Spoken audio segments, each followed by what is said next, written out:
ഒരു ദിവസം രാവിലെ പച്ചപ്പുൽമേട്ടിൽ ഒരു പശു ശാന്തമായി മേയുകയായിരുന്നു. പശു പതുക്കെ ചവച്ചരച്ച് ചൂടുള്ള വെയിലിനെ ആസ്വദിച്ചു. ഒരു കുട്ടിക്കാട്ടിനു പിന്നിൽ ഒരു കുറുക്കൻ നിശബ്ദമായി നിരീക്ഷിച്ചു. ആ പശു ശക്തവും ആരോഗ്യകരവുമായി കാണപ്പെടുന്നു, കുറുക്കൻ ചിന്തിച്ചു. പക്ഷേ ഒറ്റയ്ക്ക് പിടിക്കാൻ വളരെ വലുതാണ്. അപ്പോൾ കുറുക്കന് ഒരു പദ്ധതി ഉണ്ടായിരുന്നു. കുറുക്കൻ നടന്നു പറഞ്ഞു, പശു, എനിക്ക് സഹായം വേണം. ഒരു യുവമൃഗം അടുത്തുള്ള ഒരു കുഴിയിൽ കുടുങ്ങി. ശക്തനായ ഒരാൾക്ക് മാത്രമേ സഹായിക്കാൻ കഴിയൂ. പശു അത്ഭുതപ്പെട്ടു. ഓ ഇല്ല, അത് ഗൗരവമുള്ളതായി തോന്നുന്നു. നമുക്ക് പോകാം.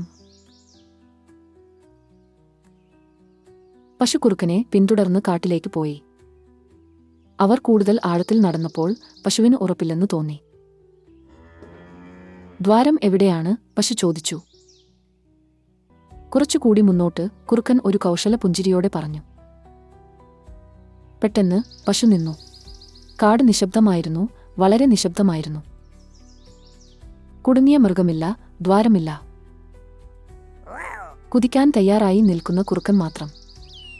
അപ്പോഴാണ് മരങ്ങളിലെ ചില പക്ഷികൾ ഉച്ചത്തിലുള്ള കരച്ചിൽ ശബ്ദങ്ങൾ പുറപ്പെടുവിച്ചത്.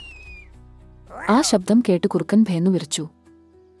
അത് പേടിച്ച് കാട്ടിലേക്ക് ഓടിപ്പോയി. പശു തിരിഞ്ഞ് ശാന്തമായി പുൽമേട്ടിലേക്ക് നടന്നു.